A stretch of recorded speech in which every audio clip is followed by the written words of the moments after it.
ये कहानी है अंजना नाम की लड़की की। अंजना एक छोटे शहर की लड़की थी। बचपन से ही उसके सपनों की उड़ान बहुत ऊंची थी। उसे पढ़ाई में भी अच्छा लगता और साथ ही पेंटिंग का भी शौक था। उसके पिता साधारण किसान थे और माँ घर संभालती थी।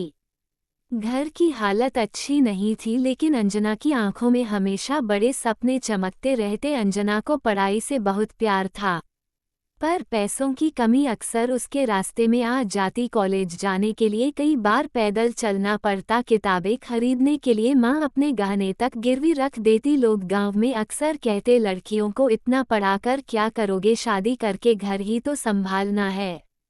पर अंजना का जवाब हमेशा यही होता, मैं खुद अपनी पहचान बनाऊंगी, सिर्फ किसी की पत्नी कहलाकर नहीं। अंजना ने स्कॉलरशिप के सहारे अपनी पढ़ाई जारी रखी। वह दिन रात मेहनत करती और हर प्रतियोगिता में अव्वल आती। उसकी पेंटिंग्स कई बार जिला स्तर पर चुनी गई। धीरे धीरे उसने अपने हुनर से पहचान बनानी शुरू कर दी। एक दिन उसकी पेंटिंग राज्य स्तरीय प्रदर्शनी में लगी और वहां से उसे जयपुर में बुलावा आया। माँ बाप की आंखों में गर्व था, लेकिन चिंता भी। लड़की अकेले शहर जाएगी, लोग क्या कहेंगे। अंजना ने हाथ जोड़कर कहा, अम्मा अगर आज पीछे हट गई तो मैं लोगों का मुंह कैसे बंद करूंगी। अंजना जयपुर पहुंची तो सामने नई दुनिया थी।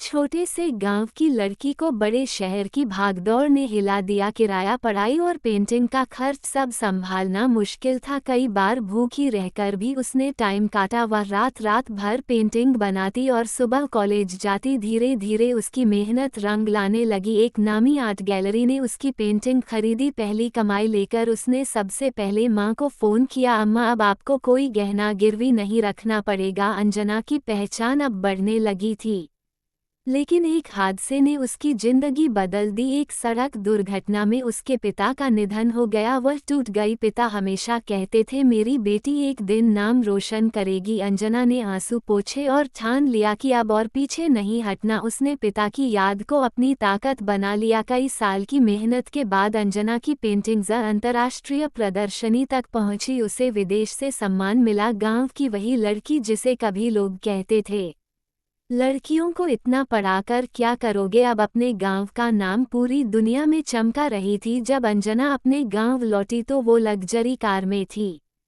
पूरे गांव ने उसका स्वागत किया, पर उसकी आंखें भीग गई क्योंकि पिता वहां नहीं थे। उसने गांव के स्कूल की दीवार पर एक बड़ी पेंटिंग बनाई जिसमें किसान की बेटी आसमान की ओर उड़ रही थी और नीचे लिखा था, सपनों को पंख दो, चाहे तुम लड़की हो या लड़का।